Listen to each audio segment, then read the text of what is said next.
Small account holders think that they need to trade credit spreads or risky leveraged ETFs, but that's just not true. There's lots of stocks under 20 bucks, for example, that you can sell puts on and make income. Welcome to the next episode where I'm walking through tickers under 20 bucks. And I'm going to go over two tickers in particular in this video that might be able to help you, if you have a small account, make more income. First up is Rocket Companies. Ticker is RKT. Now, Rocket is interesting because it's tied to interest rates and mortgages. It has high volatility and a lot of activity. Now, when I look up the option chain for December 19th, which is this coming Friday, I actually see two separate option chains for the same date, December 19th. As you can see here in the screenshot, one of the chains shows the number 100 right here, and the other chain is in yellow and shows the numbers 1100/100. That's because they're paying a special dividend, and if you were to get assigned on this contract, you could be required to pay that special dividend.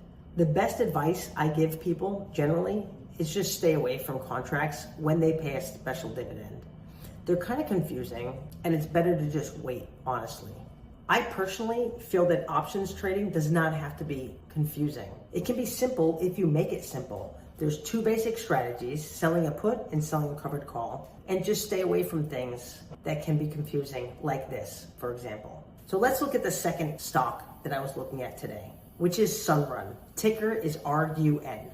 That's trading right now at $17.08 per share, and I like it because it has to do with the solar industry. And I think that's a great industry to be in. Now, I'm not here recommending any particular trade. I'm just giving you my thoughts. And I'm illustrating different tickers that you can use that are low cost, that can work well for a smaller sized account. Now, Sunrun has a lot of volatility, typically in the 90s, and it also is pretty actively traded. Now, to walk through an example, let's say if you were to sell a 1650 put expiring this Friday.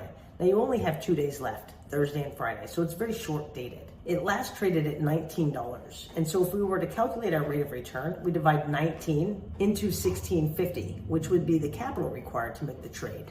And that's about a 1.1% rate of return. And you're only holding the trade for 2 days. So if we were to annualize that out, divide by 2, which is the total number of days you'd be holding this contract, and then multiply by 252, which is the number of trading days per year, you'd be creating an annualized rate of return of about 145%.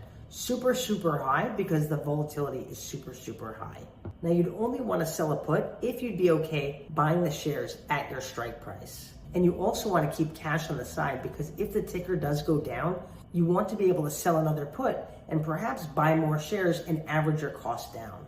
Anyway, I hope these videos help. Drop a comment below on your favorite tickers. Subscribe to the channel so you don't miss an episode, and tune in tomorrow. Cheers for now.